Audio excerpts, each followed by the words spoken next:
अच्छा जी, कल हमारी क्लास बिल्कुल नॉर्मल तरीके से होगी। Lecture number 3।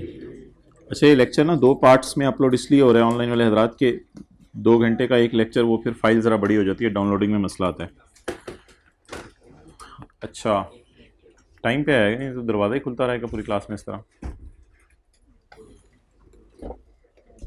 अब जी मोहतरम, अगली चीज़ ये है कि इंटेंजेबल्स पे हमारी डिस्कशन चल रही है और कल वाली ज़रा चीज़ें हम रिवाइज़ करते हैं। जो हजरात कल तशरीफ़ नहीं लाए थे या परसों, वो भी अटेंटिव हो जाएं, कोई ऐसी मुश्किल बात नहीं है।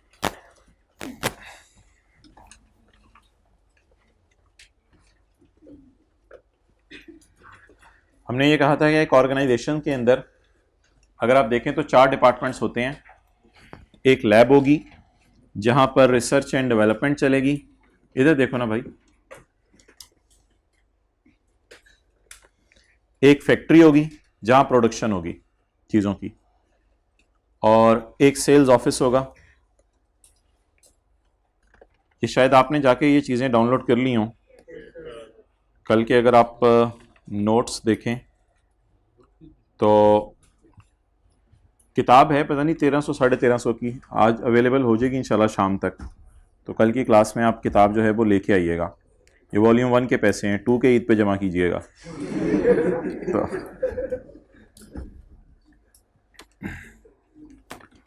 तो कल ये नोट्स अपलोड कर दिए गए थे जिसमें दोनों चीज़ों के स्क्रीनशॉट भी अटैच कर दिए गए थे। ये पढ़ाया गया था, आपसे किसी ने बुलाया आपको, और ये फिर था, ये भी अटैच कर दिया गया था, और ये भी अटैच ही कर दी गई थी।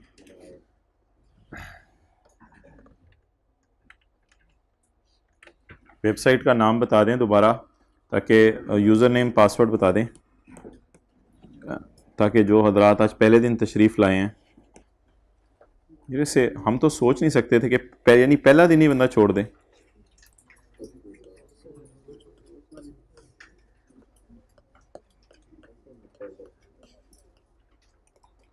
तो हर जगह फिर आप लोग इस तरह करेंगे, अपनी नौकरी के पहले दिन भी छुट्टी कर लेंगे, आर्टिकल्स के पहले दिन भी छुट्टी कर लेंगे, ईद के पहले दिन भी छुट्टी कर लेंगे।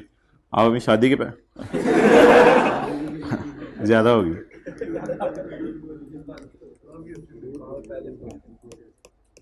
हाँ, यूज़र नेम क्या है?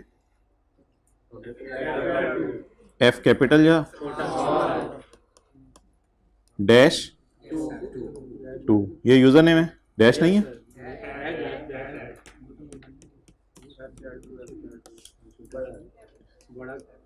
FAR स्पेस नहीं है। चलें जी, तो लाहौर की नमाज के असर के टाइम के मुताबिक असर के 15-20 मिनट बाद आप देख लिया करें, ये अपलोड हो जाता होता है कि आज क्या पढ़ाया था। ओके, कल तो 23 मार्च है ना, ऑनलाइन वालों की कल 24 मार्च है, आप लोगों की 23 मार्च है। तो कल पे जोहर के बाद भी थोड़ी देर आधा घंटा हम आ जाएंगे, प्रैक्टिस कर लेंगे और ठीक है। तो कल फिर ऐसा करेंगे ना कि नॉर्मल क्लास तो हमारी चलेगी, फिर 1:45 से 2:15 भी अगर आपके पास टाइम हुआ तो थोड़ा बहुत बैठ जाएंगे। कोई और मसरूफियत तो नहीं ना 1:45 से 2:15 कल तो बाकी कॉलेजेस ऑफ होंगे, अगर कहीं आप जाते भी तो हैं। तो कल इंशाल्लाह हम 2 सिटिंग्स कर लेंगे। अच्छा, कितने खुश हो रहे हैं आप लोग, हमारा फ्यूचर सिक्योर हो रहा है। आगे चलें। अच्छा जी, कल हमने डिस्कशन की थी कि इंटेंजिबल्स, जो नया आया है ना, ज़रा उसे इंटेंजिबल बता दें क्या होता है। छुई मुई होता है या छुआ नहीं जाता? छुआ नहीं जा रहा। अच्छा, छुआ नहीं जा रहा। अच्छा जी, इंटेंजिबल्स जो हैं वो इंटेंजिबल है, ज़रा बस शॉर्ट फॉर्म में बात करते हैं। यूट्यूब से पहले 2 लेक्चर आप अटेंड कर लीजिएगा, बल्कि अगर पहला ना भी करें दूसरा ज़रूर कर लीजिएगा, ताकि आप फिर ज़रा रनिंग में आ जाएं और आपकी गरारियाँ सेट हो जाएं। वैसे जब अगला टॉपिक पढ़ेंगे IAS 41, उसका तो इससे बिल्कुल कोई ताल्लुक भी नहीं होगा, तो बस ये टॉपिक आप किसी तरह कवर करें जल्दी जल्दी। अच्छा, ये इंटेंजिबल्स 2 किस्म के हैं, एक है परचेज्ड और एक है इंटरनली जनरेटेड। इंटेंजिबल हम खरीद भी सकते हैं और खुद बना भी सकते हैं। अगर हमने खरीदा इंटेंजिबल तो उसको तो कैपिटलाइज करना है। अगर हमने खुद बनाया इंटेंजिबल तो वो या हम अपनी गुडविल बना सकते हैं या अपने कस्टमर्स की लिस्ट बना सकते हैं। जो जो कस्टमर हमारे पास आता है उसका नाम और नंबर एड्रेस नोट कर सकते हैं। और अगर जंग अखबार है तो वो अपना मेथड, यानी जंग अखबार जंग का एक नाम है, तो जंग नाम अपने अंदर एक मेथड है। इसी तरह पब्लिशिंग टाइटल है, ये पब्लिशिंग बुक्स का होता है, कैपलान है, पीवीपी है, मुख्तलिफ किस्म की बुक्स मार्केट में अवेलेबल हैं, तो पब्लिशिंग टाइटल। इसी तरह पब्लिशिंग टाइटल, कोई सीरीज, नॉवल सीरीज भी होगी जिसका आपको नाम ले दें, वो पब्लिशिंग टाइटल है। और इसी तरह ब्रांड नेम, अब जे डॉट वाले कहते हैं कपड़ों का अलग ब्रांड है, परफ्यूम का अलग ब्रांड है, नेस्ले वाले कहते हैं दही का अलग ब्रांड है, जूस का अलग ब्रांड है, ब्रांड नेम। ये 5 चीजें हमने कहा था अगर आप खुद बनाएं, बड़ी आसान सी बातें हैं जिनका पहला दिन है। अच्छा, ये 5 चीजें अगर आप खुद बनाएं तो ये इंटेंजिबल नहीं है, आपने इन्हें एक्सपेंस में डालना है, क्योंकि पता नहीं चलता ये कितने की बनी। एक बिजनेस ने अपनी गुडविल बनाई, पता नहीं चलता 2 करोड़ में बनी, 3 करोड़ में बनी। लेकिन अगर 5 चीजों के अलावा कोई और चीज आप बनाएं, मिसाल के तौर पे आप कोई फॉर्मूला बना लें, कोई जूते बनाने का डिजाइन बना लें, कोई प्रोसेस बना लें, प्रोडक्शन प्रोसेस कि चीज कैसे प्रोड्यूस होनी है, ये अगर आप चीजें बनाएं तो दैट विल बी कैपिटलाइज्ड, इसको आप कैपिटलाइज करेंगे। लेकिन अगर आप अपनी R&D डिपार्टमेंट के अंदर रिसर्च और डेवलपमेंट करके खुद कोई फॉर्मूला बना रहे हैं, तो ऐसी सूरत में देखना पड़ेगा ये फॉर्मूला या डिजाइन या प्रोडक्शन प्रोसेस रिसर्च फेज है या डेवलपमेंट फेज है। अगर आपकी रिसर्च फेज चल रही है तो इस खर्चे को आप डालेंगे एक्सपेंस में, और अगर आपकी डेवलपमेंट फेज चल रही है, और डेवलपमेंट फेज में हमने एक चीज आज पढ़नी है, 6 क्राइटेरिया मीट हो रहा है, तो डेवलपमेंट फेज में अगर 6 क्राइटेरिया मीट हो रहे हैं तो उसको आप कैपिटलाइज करेंगे, और अगर 6 क्राइटेरिया मीट नहीं हो रहा तो उसको क्या करेंगे, एक्सपेंस आउट करेंगे। तो in the nutshell well I can say कि कैपिटलाइज करना अच्छी वाली डेवलपमेंट और एक्सपेंस आउट करना बुरी वाली डेवलपमेंट। तो रिसर्च को आप एक्सपेंस में डालेंगे और अच्छी वाली डेवलपमेंट को कैपिटलाइज करेंगे और बुरी वाली डेवलपमेंट को एक्सपेंस के अंदर डालेंगे। अच्छा भाई, किसी भी चीज को आपने इजी नहीं लेना, चीजें वो डेप्थ में टेस्ट करना शुरू कर रहा है और हर टॉपिक को वो डेप्थ के अंदर टेस्ट कर रहा है, लेकिन जो बंदा पूरा पढ़ के जाता है उसको 70 से 80 नंबर का पेपर तो सीधा सीधा समझ आ रहा होता है ये क्या है, और उस 70 से 80 में 50 नंबर भी निकालने बड़े आसान होते हैं। लेकिन अगर आप थोड़ी सी भी सुस्ती करेंगे, किसी एक टॉपिक में या किसी एक दिन छुट्टी कर लेंगे या ईद मनाने जाएंगे और फिर घर ही रह जाएंगे, तो ये चीज़ें आपको बड़ा नुकसान दे सकती हैं। और एक दिन भी होमवर्क नहीं करेंगे, क्लास वर्क नहीं करेंगे, होमवर्क से पहले क्लास वर्क वाला काम किया करें, उससे आपका होमवर्क में ग्रिप आएगी। और ये आखिरी पेपर है FAR2, यानी कैफ के अंदर जो अकाउंटिंग का पेपर है, तो इसमें उसने आपको पूरा तरीके से टेस्ट करना है कि आपने इंट्रो FR1 पढ़ी हुई है, अब जरा आओ मैं देखता हूँ FAR2 आप पास कर सकते हो या नहीं। तो इसलिए प्लीज़ इसको ईजी नहीं लेना, इसको आपने फुल एफर्ट डालनी है। अच्छा, यानी सड़क पर खड़े होकर भी कोई पूछे रिसर्च कहाँ डालनी है, फौरन बता दें एक्सपेंस के अंदर डालनी है, रिसर्च करने नहीं बैठ जाना उधर उसकी। अच्छा, अगली चीज़ गुडविल, उसकी तरफ मैं आ रहा हूँ। आपका पहला दिन है आज? ये मैंने कहा था कंसोलिडेशन में डिस्कशन करेंगे, इसको छोड़ दो। अच्छा, लेकिन अगर आपने ये वाली 5 चीजें खुद बनाई नहीं, बल्कि आपने किसी की कस्टमर लिस्ट खरीद ली है, तो फिर हमने जाते जाते बम फाड़ा था कि if above 5 are purchased then these are, अगर ये 5 चीजें आपने परचेज कर ली हैं तो फिर आप इनको क्या करेंगे, लेकिन अगर खुद बनाई हैं एक्सपेंस आउट करेंगे। ओके जी, अमोर्टाइजेशन और इंपेयरमेंट की अलग डिस्कशन है, वो टाइम निकाल के आना, कल इंशाल्लाह शुरू करेंगे, उसकी एक अलग बहस है। अमोर्टाइजेशन और इंपेयरमेंट काफी तफसीली 15-20 मिनट की बात होगी। ओके, वापस आ जाएं, जिथे दी कल हम पहुंचे थे वहां पे आ जाएं। We were probably on page number 207 of your साथ वाले के नोट्स। अल्लाह आपके भाग लगाए, भागना नहीं है क्लास से। तो क्या हमने याद करना है रिसर्च की एग्जांपल्स क्या हैं, डेवलपमेंट की एग्जांपल्स क्या हैं, या पेपर में स्टैंडर्ड खोलना है? स्टैंडर्ड खोलने के लिए स्टैंडर्ड लेना पड़ेगा। एग्जाम कितने लोग FR1 का पेपर दिए हैं स्टैंडर्ड खरीदे बगैर? FR2 के साथ ये ना कीजिएगा। एग्जाम ये आप लोगों ने ऐसे हाथ खड़े करने थे, शर्मिंदगी में ऐसे हाथ खड़े हुए थे। Examples of development activities.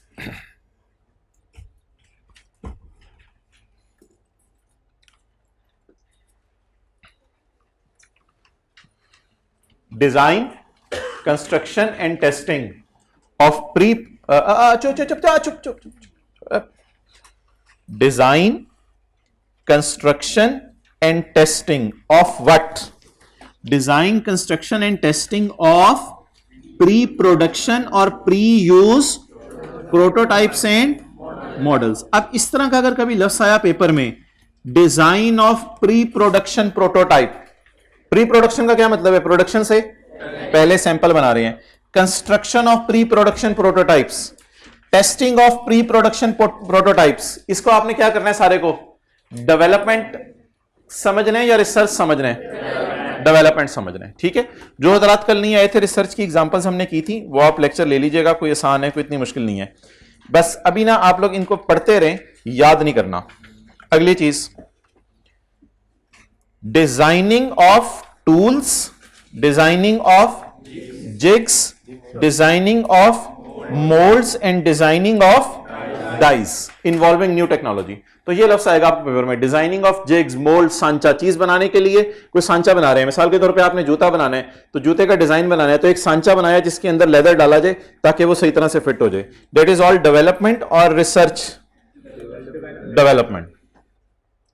Design, construction and operation of pilot plant, ये बात।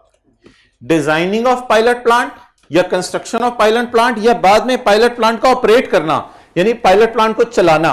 पायलट प्लांट कौन सा होगा? एक बड़ा प्लांट होगा जिससे चीजें बनेंगी, या छोटा प्लांट होगा जो सैंपल बनाएगा?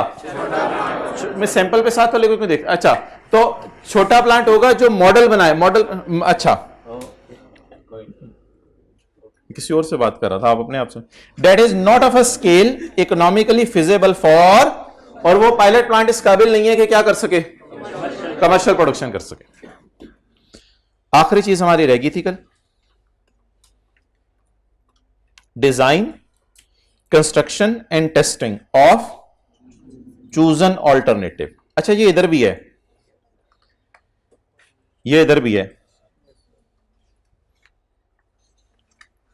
Design, evaluation and final selection of possible alternative. इधर पॉसिबल ऑल्टरनेटिव लफ्ज है और इधर ये एक थोड़ा सा बारीक सा फर्क है जो दोनों के अंदर आपको पता होना चाहिए, क्योंकि ये वाली चीज बच्चे मिक्स कर जाते हैं। अगर पॉसिबल ऑल्टरनेटिव डिजाइन कर रहे हैं, पॉसिबल ऑल्टरनेटिव, शायद ये कर लूं, ये कर लूं, ये कर लूं, अगर पॉसिबिलिटीज की डिस्कशन हो रही है तो फिर वो रिसर्च समझी जाएगी। पॉसिबल ऑल्टरनेटिव है तो क्या है? रिसर्च। लेकिन अगर पॉसिबल ऑल्टरनेटिव नहीं है, बल्कि पॉसिबिलिटीज में से एक को क्या कर लिया? पॉसिबल है मैं ये सूट खरीद लूं, ये सूट खरीद लूं, ये सूट खरीद लूं, ये सूट खरीद लूं, चूजन ये वाला खरीद लिया, इट इज चूजन। तो चूजे से निकला ये। तो जी,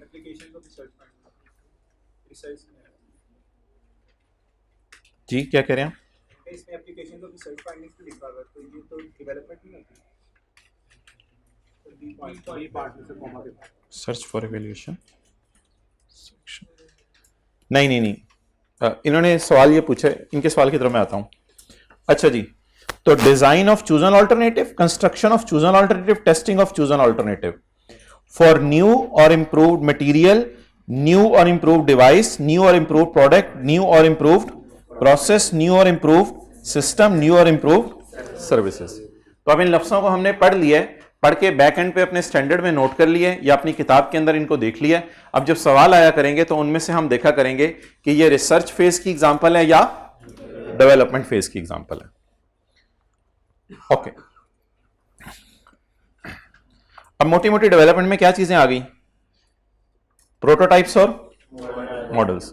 दूसरी चीज जिग्स, मोल्ड्स एंड डाइस। और तीसरी चीज पायलट प्लांट। और चौथी चीज, ये मोटी मोटी डेवलपमेंट में चीजें आ गई। तो बाकी चीजें किधर चलेगी? रिसर्च के अंदर। ओके, अगला सवाल मोहतरम आपसे ये है कि क्या डेवलपमेंट को कैपिटलाइज किया जाएगा या एक्सपेंस भी किया जा सकता है? डिपेंड करेगा। अगर 6 क्राइटेरिया मीट हो जाएगा तो कैपिटलाइज, वरना तो ये बात भी हमने लिख ली, या इसको कैपिटलाइज किया जाता है या इसको कहां डाला जाता है? एक्सपेंस में, लेकिन रिसर्च को हमेशा एक्सपेंस में, और डेवलपमेंट को या एक्सपेंस हो। अब अगला सवाल और आखिरी सवाल आज का यह है, जिसके बाद हम पास पेपर का एक सवाल शुरू करने लगे हैं कि हमने डेवलपमेंट को कब कैपिटलाइज करना है और कब। इसमें पैरा 57 है, तो अब आपके मेन पैरास 3 हो गए, 57, 59 और 56, 57 और 59। अब और कुछ करें ना करें, घर जाके इन 3 पैरास को आपने स्टैंडर्ड खोल के हाईलाइट जरूर करना है। देखें साथ वाले ने लिख लिया 56, 57, 59, या इन पे स्टार लगा लिया। भाईजान शुरू से अटेंटिव रहिएगा और साथ साथ सारा कीजिएगा, अपने फ्यूचर से ना खेलें। वो तो पहले ही तैयार बैठे मुंह खोल के, आई कैप शेर की तरह। आपने भी डायनासोर बनना है इसके आगे। अच्छा, accounting treatment N intangible asset. कई दफा आप साथ वाले से पेज पूछ रहे होते हैं, वो यहां लिखा होता है N intangible asset arising from development or from development phase of an internal project shall be recorded if an intangible shall be recorded। intangible shall be recorded का मतलब क्या है? Capitalise. intangible shall be recorded if and only if an entity can demonstrate all of the following। अगर ये 6 चीजें साबित कर दी जाएं तो इसका क्या मतलब है कि डेवलपमेंट फेज में जो साइंसदानों को तनख्वाह दी जा रही है उसको P&L में मत डालें, उसको कहां डालें? बैलेंस शीट में डालें। जैसे कल हमने एक ज़बानी मिसाल की थी, 2 साल रिसर्च चलती रही, 1 साल बुरी वाली डेवलपमेंट चलती रही, अगले 2 साल अच्छी वाली डेवलपमेंट। तो अच्छी वाली डेवलपमेंट को आपने क्या करना है? कैपिटलाइज। ये 6 क्राइटेरिया, ये भी आपने याद नहीं करने, ये दिए होंगे पेपर में, वो स्टैंडर्ड के अंदर। नंबर 1, मिसाल के तौर पर आप अकाउंटेंट हैं, आप being an accountant R&D lab में घुसेंगे। R&D लैब के अंदर जब आप घुसेंगे तो आप इन लोगों से बात करना शुरू करेंगे। बबलू, इन लोगों से, बबली, इन लोगों से आप बात करना शुरू करेंगे और आप इनकी बातों से खुद जज करेंगे बीइंग एन अकाउंटेंट कि ये टूल्स, जिग्स, मोल्ड्स बना रहे हैं या पायलट प्लांट बना रहे हैं या अभी ये कौन से वाले काम कर रहे हैं? रिसर्च वाले। तो आप बीइंग एन अकाउंटेंट डेवलपमेंट अच्छी वाली है या बुरी वाली, ये जानने के लिए आप ना सिर्फ इन लोगों से मिलेंगे बल्कि बिजनेस के ओनर से भी मिलेंगे। कुछ सवाल इन लोगों से पूछेंगे और कुछ सवाल ओनर से पूछेंगे। आप अकाउंटेंट हैं, आप थोड़ी देर के लिए अज्यूम करें आप यहां नहीं बैठे हुए, आप यहां से उठकर चले गए किस डिपार्टमेंट के अंदर? R&D के अंदर। और R&D वालों से आपने कुछ सवाल पूछने हैं, कुछ सवाल ओनर से पूछने हैं बिजनेस के, और वो पूछने के बाद आपने डिसाइड करना है। पहले तो आपने ये डिसाइड करना है कि ये लोग रिसर्च कर रहे हैं या, जब वो कहेंगे हम डेवलपमेंट कर रहे हैं तो फिर आपने इनसे सवाल कुछ पूछने हैं, कुछ ओनर से पूछने हैं, कुछ इनसे पूछने हैं। वो 6 सवाल क्या हैं जो आप पूछेंगे, जिनके बाद आप डिसाइड करेंगे कि ये डेवलपमेंट अच्छी वाली है या बुरी वाली। The technical feasibility of completing the intangible asset. आप इनसे पूछेंगे भाई ये जो करेला कोला बन रहा है टेक्निकली पॉसिबल भी है बनना? इनसे पूछेंगे technical feasibility, so that it will be available for use, so that it will be available for use और सेल। अगर करेला कोला है तो सेल होगा, और अगर कोई सॉफ्टवेयर ये बना रहे हैं तो वो ऑर्गेनाइजेशन के अंदर ही। तो सबसे पहला सवाल आप किनसे करेंगे? जाके लैब वालों से, और लैब वालों से पूछेंगे टेक्निकली फिजिबल है या नहीं। ओके, हालांकि वो डेवलपमेंट कर रहे हैं, टूल्स, जिग्स, मोल्ड्स बना रहे हैं और वो ऑपरेशन प्लांट, वो पायलट प्लांट चला रहे हैं।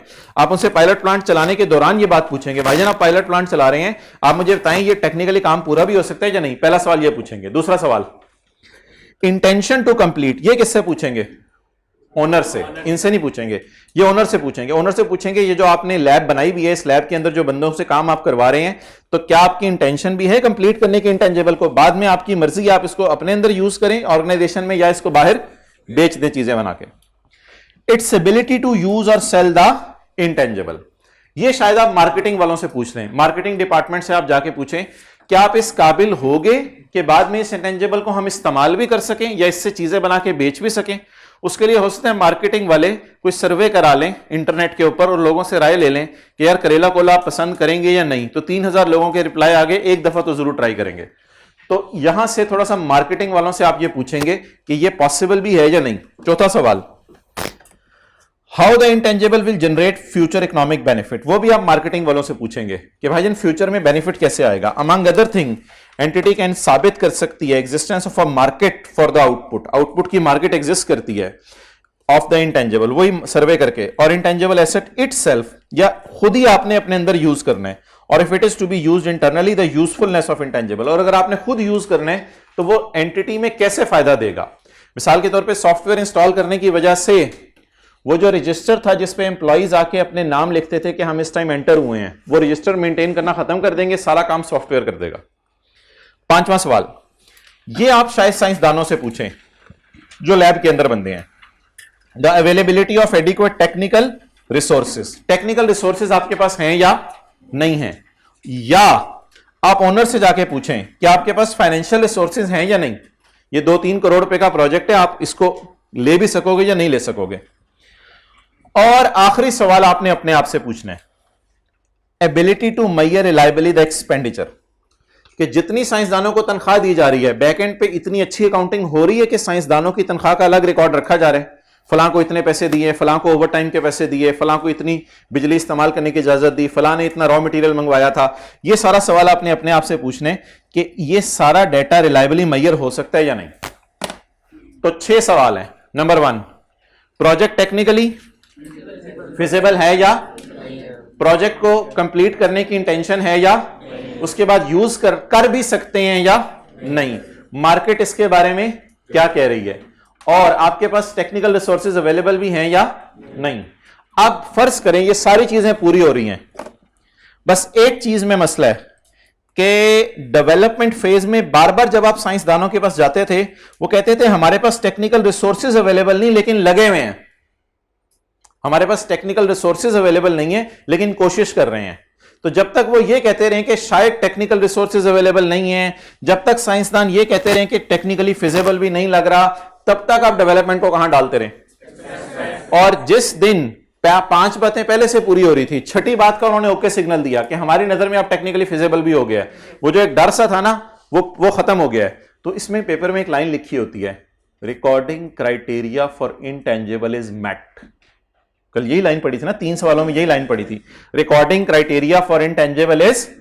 तो अगर रिकॉर्डिंग क्राइटेरिया इंटेंजिबल का मेट हो गया है 6 का 6, तो आप इसे क्या कर देंगे, फिर कैपिटलाइज कर देंगे।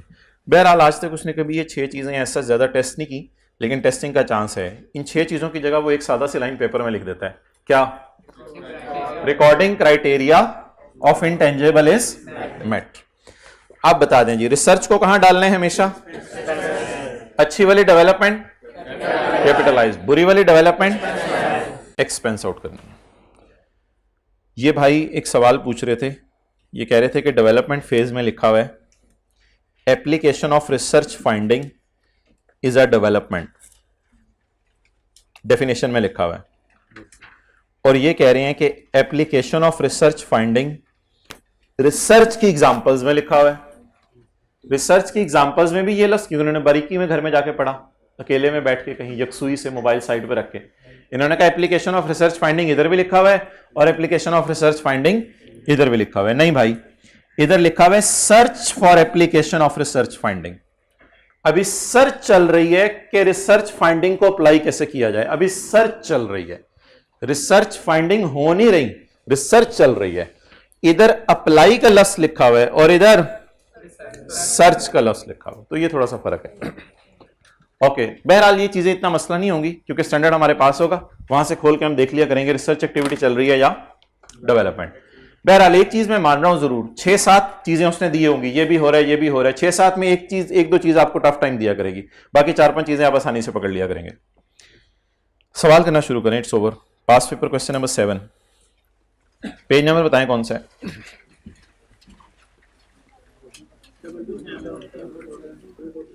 $247। नोट्स मिलने आप बंद हो जाएंगे, कल से बुक अवेलेबल है। तो बुक लेके आइएगा, कल सुबह आके बुक ले लीजिएगा, सबसे पहला काम। चीज ऑब्वियसली जब कल कॉलेज खुला होगा तो कैंटीन भी खुली होगी अगर रोजाना हुआ तो। Following information pertains to international associates limited. सवाल की रिक्वायरमेंट बताएं, क्या FAR 1 टाइप है?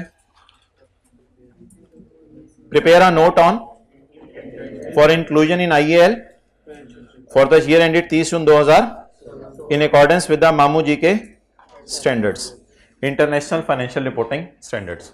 तो नोट बनाने इंटेंजिबल का, क्या आपने PPE का नोट बनाया हुआ है कभी? साथ वाले की तरफ देखें, उसने मुंह हिलाया। क्या आपने PPE का नोट बनाया कभी? PPE का नोट किस तरह बनता है? ओपनिंग, एडिशंस, डिस्पोजल, क्लोजिंग, और अकमुलेटेड अमोर्टाइजेशन भी इसी तरह, ओपनिंग, डेप्रिसिएशन, डिस्पोजल्स और क्लोजिंग। तो व्हाट इज नोट? नोट क्या चीज है? अबू आज मैं आपको बताता हूं नोट क्या चीज है, आपने घर जाके कहना है। अकमुलेटेड डेप्रिसिएशन। साल के शुरू में 10 कुर्सियां पड़ी थी 10 रुपए वाली, आपने एक कुर्सी खरीदी, 2 कुर्सियां जो बैठ गई आपने वो बेच दी, पड़ी कितनी रह गई? 9। बहरहाल ये रुपीज में बात कर रहा हूं मैं। तो आप जब नोट बनाएंगे तो ऊपर लिखेंगे फर्नीचर और इधर लिखेंगे gross carrying amount. Gross carrying amount अभी सारा मैं व्हाइट बोर्ड पर लिखूंगा प्रॉपर फॉर्मेट बना के।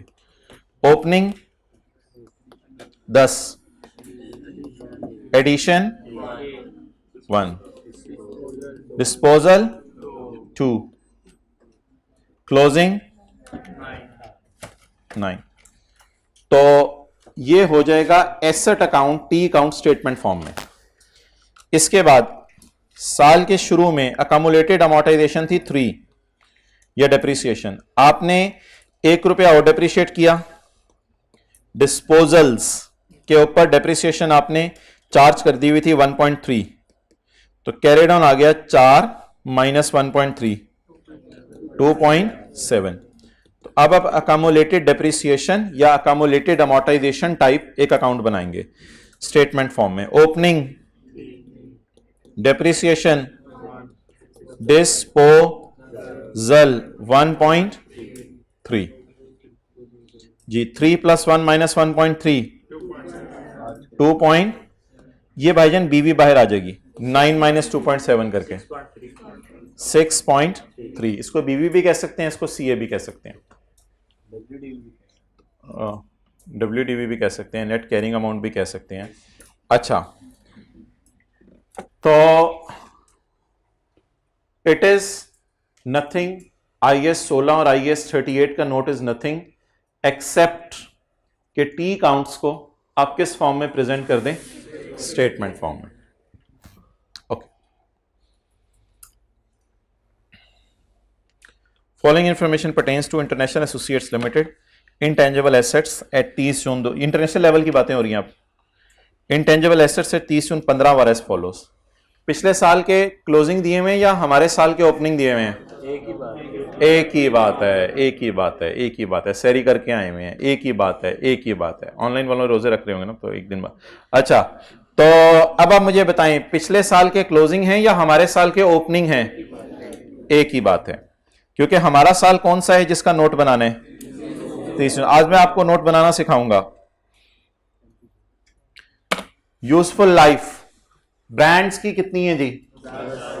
सॉफ्टवेयर की, लाइसेंस की इनडेफिनेट, यानी पता नहीं चल रहा कितनी लाइफ है। लैंड को भी हम क्या नहीं करते थे?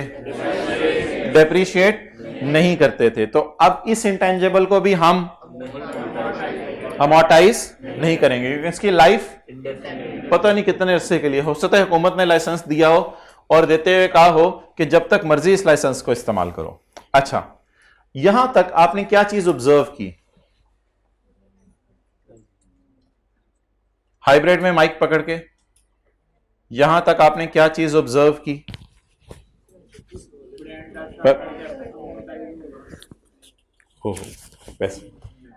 जी, यहां तक आपने क्या चीज ऑब्जर्व की? हाइब्रिड में माइक पकड़ लें, हाथ खड़ा करें, हाथ खड़ा करें। और कोई, और कोई हाथ खड़ा करके जी, और कोई, और कोई, और कोई, हाइब्रिड, हाइब्रिड माइक ऑन करें, और कोई 100 रुपये मिलेगा, ब्रांड नेम परचेज, और कोई, और कोई, और कोई। अच्छा मोहतरम, मैं बड़ा आसान सा सवाल पूछ रहा था, सॉफ्टवेयर लाइसेंस हमारे पास एक है और ब्रांड्स एक से ज्यादा है, ये सबसे बड़ी बात है। क्योंकि इस सवाल में जब हम आगे चलेंगे तो आगे चल के सवाल में लिखा होगा सॉफ्टवेयर बिक गया। अब बच्चे ये कहते हैं सर सॉफ्टवेयर तो हैं 80 रुपए के, इसमें से कितने वाले बिके? सर नीचे लिखा हुआ सॉफ्टवेयर बिक गया, तो कितनी कॉस्ट वाला बिका? तो सर कॉस्ट अवेलेबल नहीं थी मेरे पास, इसलिए मैंने सॉफ्टवेयर की डिस्पोजल मुझे समझ नहीं आई कैसे रिकॉर्ड करूं, तो बाहर निकल के साथ वाला बताते हैं ये वेयर लिखा हुआ था, ये एक ही था। तो सबसे बड़ी बात जो आप लोगों को पता चली वो सॉफ्टवेयर हमारे पास क्या है, लाइसेंस नहीं। सर ये आप बताएं तो सिया बाइक कैप इस तरह की टेस्टिंग कर रहे हैं, अब ये तो बचपन में पढ़ा होता है, हमने भूल जाते सिंगुलर प्लूरल। तो ये क्या है, प्लूरल, और ये सिंगल, मैस्कुलिन फेमिनिन तो नहीं है ना। ओके शुरू करें जी। सर क्यों झटक रहे तू, सर तो इधर है। अच्छा इनटेंजिबल एसेट्स 30 जून 2015। शर्मिंदा हुए हैं थोड़े से? 100 रुपए सबने लूज कर दिए।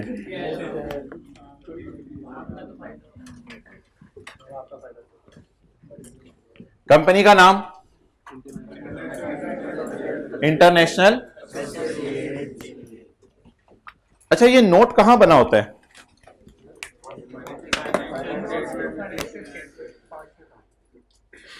ये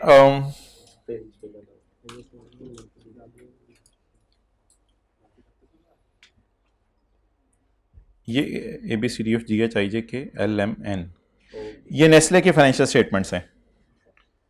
तो इसमें हम देखते हैं कि नोट्स क्या चीज होते हैं। ये जी सबसे पहले आपको नजर आ रही है बैलेंस शीट, जिसे कहते हैं स्टेटमेंट ऑफ। ये वाली फाइनेंशियल स्टेटमेंट्स आज मैं अपलोड कर दूंगा, आप लोगों ने भी अपलोड नहीं करनी है, आपने डाउनलोड करनी है। स्टेटमेंट ऑफ फाइनेंशियल पोजीशन, इसमें आपको नॉन करंट एसेट्स के अंदर नजर आ रहा होगा नोट नंबर 18, और ये क्या है हमारे intangibles. Note number 18। Balance sheet के बाद क्या बना हुआ है, प्रॉफिट और लॉस। बूथे ऊपर रखें, सर आप आराम से भी कह सकते थे, इसलिए कि वो नीचे नहीं होना चाहिए था। Statement of changes in equity, statement of cash flow. तो ये क्या मैं दिखा रहा हूं आपको, फाइनेंशियल स्टेटमेंट्स के कंपोनेंट्स दिखा रहा हूं, एलिमेंट्स एक ही बात नहीं है, चपेड़ है। एलिमेंट्स में बताता हूं क्या होते हैं। जैसे ये बैलेंस शीट है, तो बैलेंस शीट में इक्विटी एक एलिमेंट है, नॉन करंट लाइबिलिटीज एक एलिमेंट है, लाइबिलिटीज एक एलिमेंट है, एसेट्स एक एलिमेंट है। ये एलिमेंट्स ऑफ फाइनेंशियल स्टेटमेंट्स आपको बताए जा रही हैं या कंपोनेंट्स? पहला कंपोनेंट बैलेंस शीट, दूसरा कंपोनेंट P&L, तीसरा component statement of changes in equity, चौथा कंपोनेंट कैश फ्लो, पांचवा कंपोनेंट नोट्स टू दी। अच्छा notes to the financial statement के साथ फॉर द ईयर लिखा होता है या एज ऑन लिखा होता है? For the year ended. क्या लिखा होता है? For the year ended. Note number हमने कौन सा देखना है? ये नोट कौन सा है? 1। हमने कौन सा देखना है? 18। आंखें बंद करें। कहां तक पहुंच गए? तेरी आंखें नहीं बंद। अच्छा नोट नंबर किस पे जाने? 18। आराम आराम से जाएंगे, छू मंतर करके पहुंच जाएंगे। ये कब से मसला है? नोट नंबर 18 इन टांगेबल कॉस्ट्स, ओपनिंग एडिशन वगैरह कोई होंगी नहीं, वैसे ही गुजारा चला रहे हैं। Opening amortisation expense for the year account, और बीवी आ गई। ये 7396 किसको याद है? ऊपर पड़ा था 7396 या उसी साइड पे देख रहे थे? तो ये 7396 it is called as note. तो हम क्या बनाने लगे हैं? बैलेंस शीट का मुंह बनाने लगे हैं या नोट बनाने लगे हैं? नोट। किसका नोट बनाने लगे हैं? इनटेंजिबल्स का। तो ऊपर क्या क्या लिखेंगे? कंपनी का नाम, वो जो लिखा हुआ था, note to the for the, और फिर इस नोट का आज नाम बता दे। सुभान अल्लाह। तो इस नोट का नाम है intangible assets. Okay, now the सवाल का नाम क्या?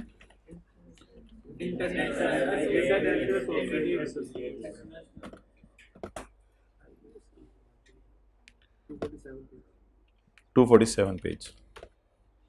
तो गली मुकाओ।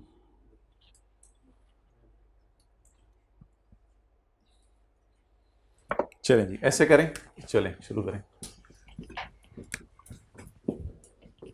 अगर इधर की बजाय थोड़ा सा इधर लिख दूं ताकि यहां हम खुला खुला नोट कर लें, तो कोई मसला तो नहीं? नाम बताएं जी। International associates limited. आप लोगों ने पूरा लिखना है, मैंने सीए कर लिया इसलिए थोड़ा सा शॉर्ट करके लिखा है। आप अभी कर रहे हो notes to the financial statements, आपने पूरा लिखना है। Notes to the financial statement for year ended आपने पूरा लिखना है। 30 जून 16।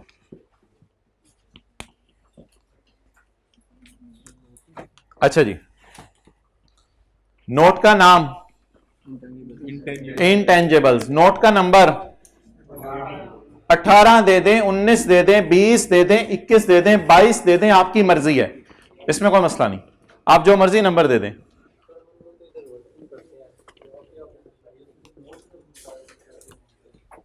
हम क्या करते हैं, कोई अमाउंट निकालने के लिए वर्किंग करते हैं तो सवाल खुलेगा तो मैं बताऊंगा ना वर्किंग कहां करनी है। अभी सवाल तो खुलने दें। अच्छा जी, 30 खजूरें आपने खरीद लेनी है जाके। कितनी? 30। और रोजाना एक खजूर किसी को दे देनी है, तो उसके रोजा करने का सवाब आपको मिल जाएगा, रोजा इफ्तार कराने का। बड़ा सस्ता सा पैकेज है। कितने रुपए की आ जाएंगी? 100 रुपए की। चलें जी, नोट का नंबर 18 डाल दें, 17 डाल दें, 12 डाल दें, जो मर्जी डाल दें। इन tangible assets, intangible assets. Next, यहां क्या लिखें? ग्रॉस कैरिंग अमाउंट, ओपनिंग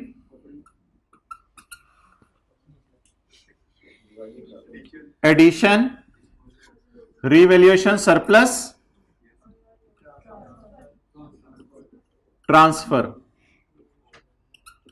फिलहाल छोड़ें, रिवैल्यूएशन कोई नहीं है। Opening, addition, disposal, closing. accumulated amortization, opening,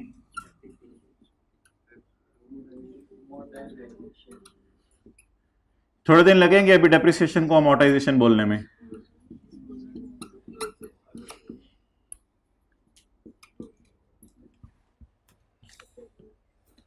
इस जगह हमने छोड़ दिया है, किसको प्रोटोकॉल देने हैं? बीवी को। नाम बताएं जी इंटेंजिबल्स के।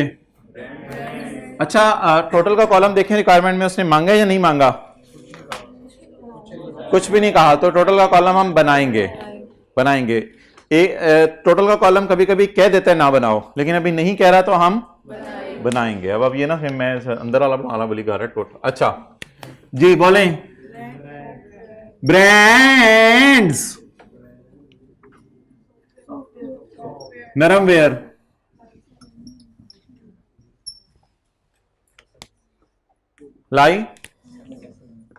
लाइसेंस या लायासेंस? टोटल नहीं, अभी हम जगह छोड़ देते हैं एक कॉलम और कम से कम या दो, क्योंकि हो सकता है अदर इंफॉर्मेशन में कोई और नया इंटेंजिबल पैदा हो जाए। पहले बताना था सर, पहले बताना था। साथ वाले का रजिस्टर का सफा स्टेपल कर ले। ओके, 280 15, इधर आओ। 280 15 अकामुलेटेड अमोर्टाइजेशन। भाई ये सेव लाना कल से मना है, लोगों के जज्बात से नहीं खेलना आपने। अकामुलेटेड अमोर्टाइजेशन या अकामुलेटेड इंपेयरमेंट 40। भाई कुछ 48 वाले भी बैठे हैं तो 48 मत बोलें।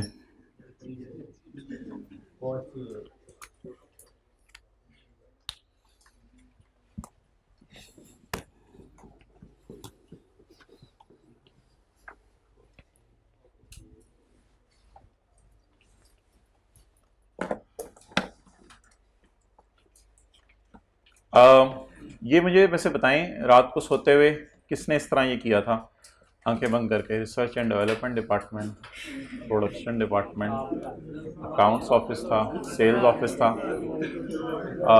रिसर्च को एक्सपेंस में डालना था, डेवलपमेंट को 6 क्राइटेरिया मीट हो जाए कैपिटलाइज करना था, और बाकी को एक्सपेंस में डालना था। ओके, क्या पता है? सोचा था नहीं, क्या कह रहे हैं वो? Details of expenses incurred on a project. अच्छा, सालन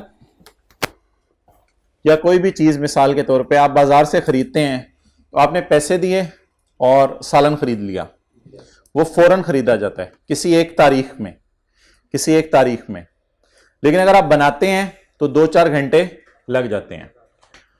अब अगर कभी सवाल में कह दे कि फलां तारीख को जाके चीज खरीदी, तो इसका मतलब होगा हमने परचेज की। लेकिन अगर अरसा बताए कि इस तारीख से इस तारीख तक हम खर्चा करते रहे, तो फिर क्या ये इंटेंजिबल हम खरीद रहे होंगे या इंटरनली जनरेट करे होंगे? आई रिपीट, परचेज किए होगे तो डेट बताएगा, फलां तारीख को खरीदा, और अगर खुद बनाना होगा तो डेट बताएगा, अरसा बताएगा। आपने बना बनाया घर खरीदा तो आपने 4 मार्च को पैसे दिए, खरीद लिया। लेकिन अगर आपने घर बनाया तो फिर लिखा होगा जनवरी से जून तक खर्चा इतना हुआ, तो क्या मतलब है? खरीदते रहे या बनाते रहे? खरीदा at a point in time जाता है, किसी पॉइंट इन टाइम में, और बनाया ओवर टाइम जाता है। ये मुझे पहली लाइन ना यहां तक जरा पढ़ के बता दें कि आपको क्या लग रहा है, ये इंटेंजिबल इनमें से कोई है या इनके अलावा है? और दूसरा सवाल मेरा, क्या ये इंटेंजिबल आप खरीद रहे हैं या खुद बना रहे हैं? डेट ऑफ परचेज दे रहे हैं या अरसा दे रहे हैं? अरसा देने का क्या मतलब है? ये चीज हम खुद बना रहे हैं, बनी बनाई खरीद रहे हैं या खुद बना रहे हैं? खुद बना रहे हैं। Details of expenses incurred on project up to June and from July to March. ये खर्चा किस साल इंटेंजिबल पे हुआ? Previous year. और ये खर्चा इंटेंजिबल पे किस साल हुआ? किस दिन R&D डिपार्टमेंट को बंद कर दिया, ताला लगा दिया? मार्च 16, 31 मार्च 16 को R&D डिपार्टमेंट को बंद कर दिया और ताला लगा दिया। और हमारा ईयर एंड क्या है? 30 जून 16। तो ये डेवलपमेंट अंडर प्रोग्रेस है या डेवलपमेंट मुकम्मल हो गई है मार्च 16 को? डेवलपमेंट मुकम्मल हो गई है मार्च 16 को। Details of expenses incurred on a project, project का लफ्ज है ना, ब्रांड है ना, सॉफ्टवेयर लाइसेंस है, तो ये चौथी लाइन मुझे डालनी पड़ेगी। Detail of expenses incurred on a project.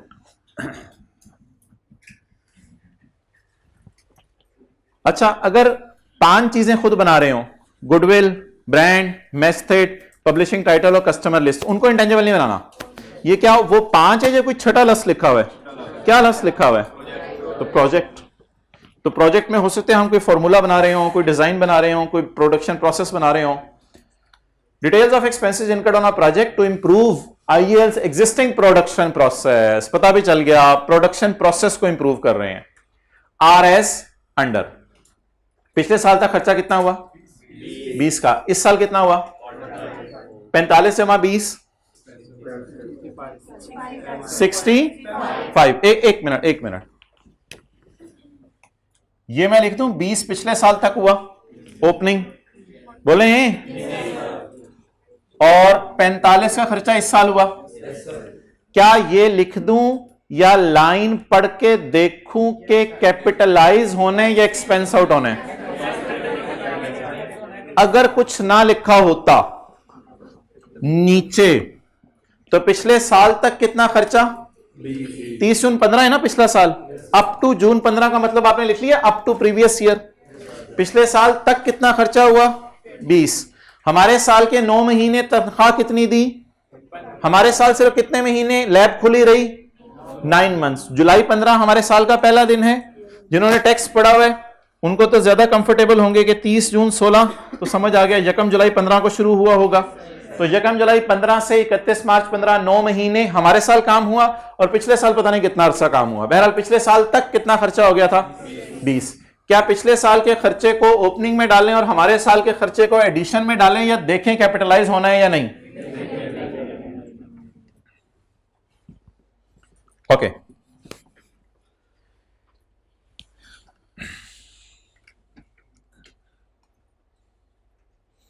Ji, calculator पे मुझे बता दें कितना कैपिटलाइज होना है।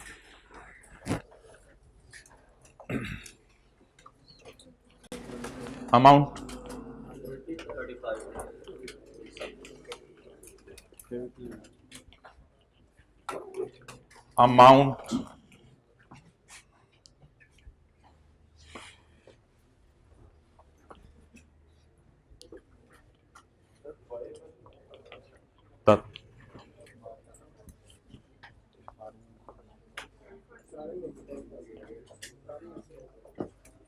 अच्छा,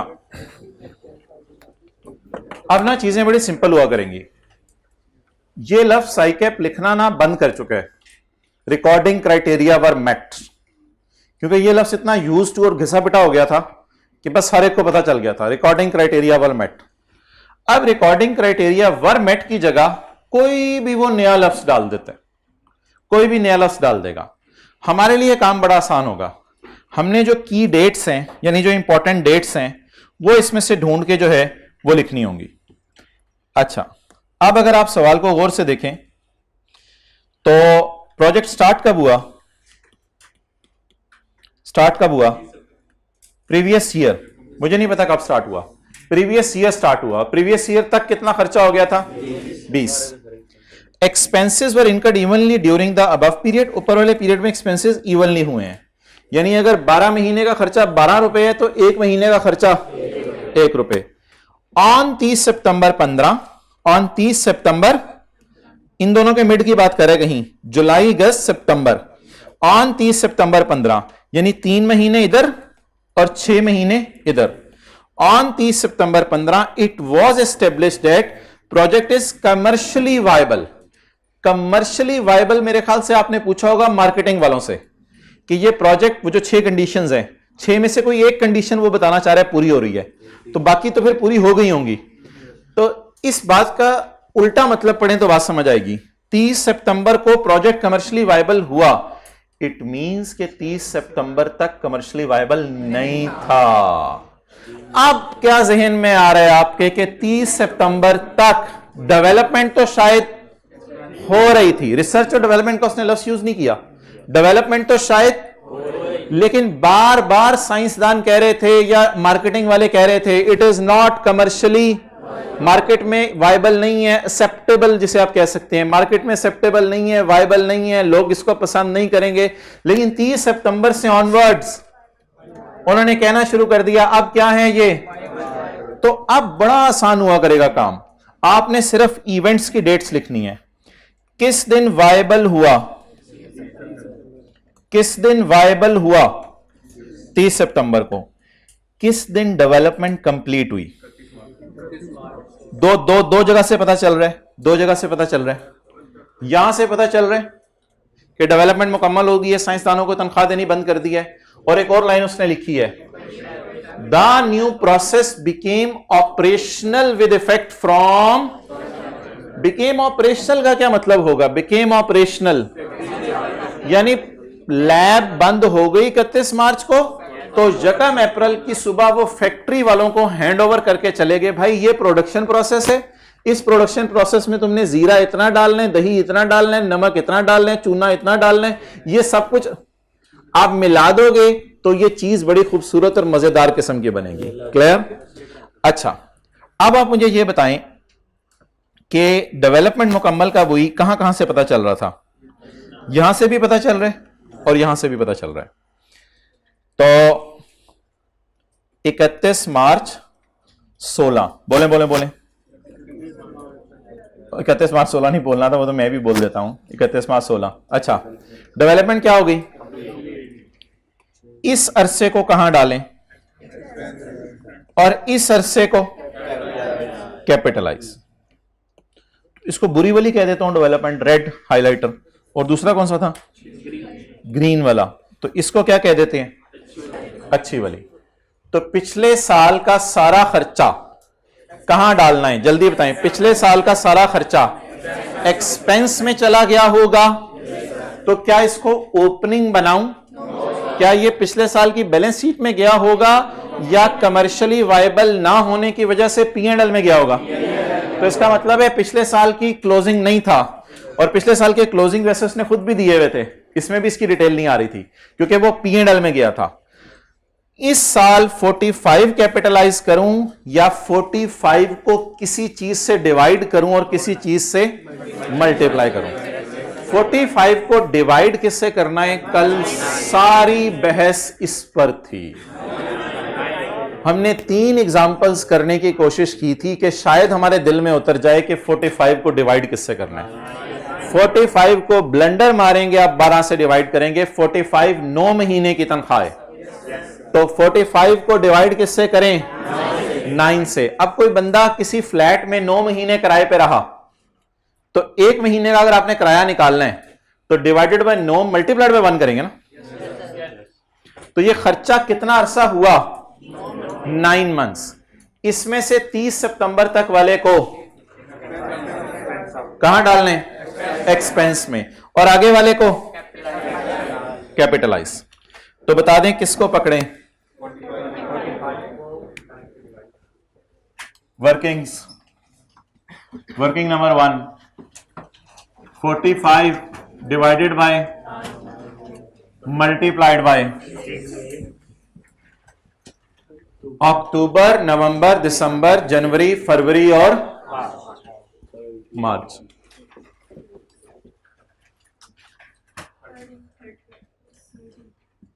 थर्टी को क्या कर दें?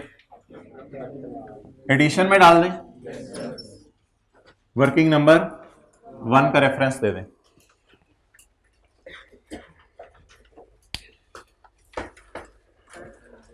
जी, फिर भी हाँ, वो फिर आप क्या कहते हो, वहां वर्क इन प्रोग्रेस का अलग नोट बनाते, बैलेंस शीट में ही वर्क इन प्रोग्रेस में आ जाना।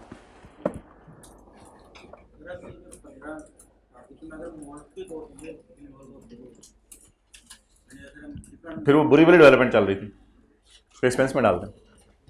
हाँ हाँ हाँ हाँ, ये आएगा एक सवाल में।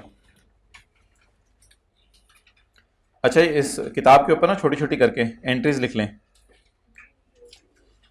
पिछले साल की एंट्री बताएं। 23/15 की डेवलपमेंट रिसर्च से कोई फर्क नहीं पड़ता, बस एक्सपेंस में डालना है। इस साल की एंट्रीज बताएं। 23/16 के साल में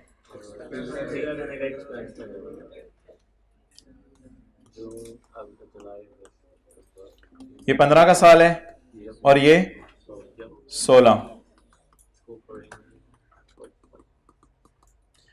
पिछले साल पता नहीं कब प्रोजेक्ट स्टार्ट हुआ था, मुझे नहीं पता। लेकिन क्या मैं ये कह सकता हूं कि पिछले साल से जब भी प्रोजेक्ट स्टार्ट हुआ था तो 30 सितंबर 15 तक कमर्शियली वायबल, अब हमें नहीं पता कमर्शियली वायबल क्या चीज होती है, लेकिन एक बड़ा जबरदस्त सा लफ्ज उसने लिख दिया जिससे हमें पता चल गया कि इसके बाद कमर्शियली वायबल है। इसका मतलब है मार्केट एक्सेप्ट कर रही है। तो 6 क्राइटेरिया पूरे कब हुए? 30 सितंबर। और इसके बाद बोलें, जुलाई अगस्त सितंबर हो गया, अक्टूबर नवंबर दिसंबर जनवरी फरवरी मार्च। आप बता दें पिछले साल कितना खर्चा हुआ था और इस साल 45 इंटू 6/9 विल बी कैपिटलाइज्ड। आइए का क्या मतलब है? कैश कितना गया एक्सपेंस में और इंटेंजिबल में, ये जनरल एंट्रीज बनेगी। क्लियर?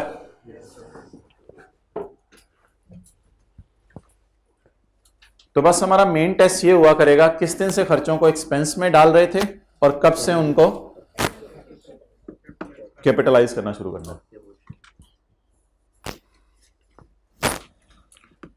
इस लाइन का क्या मतलब है? बिकेम कमर्शियली वायबल, यानी 6 क्राइटेरिया इस दिन मीट, तो इस दिन से पहले शायद वायबल नहीं था। एक और इंटरेस्टिंग चीज आपने देखी कि ना कोई रिसर्च का लफ्ज लिखा हुआ था ना डेवलपमेंट का, तो फिर हमें कैसे पता चला कि इंटरनली जनरेट हो रहा है? अरसे में अगर आहिस्ता आहिस्ता खर्चा किया जाए तो इसका मतलब है ये ओवर द ईयर्स बिल्ट हो रहा है। तो ये तो ऐसी जनरल एंट्रीज हैं, आप ऐसी किताब पे साथ ही कहीं नोट कर लें। मेन सवाल हमारा उधर चल रहा है।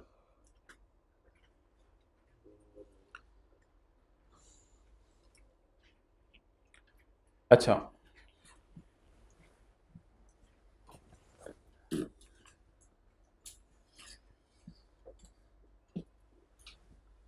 आप जरा हाथ आगे रखो फिर रिज्यूम करो।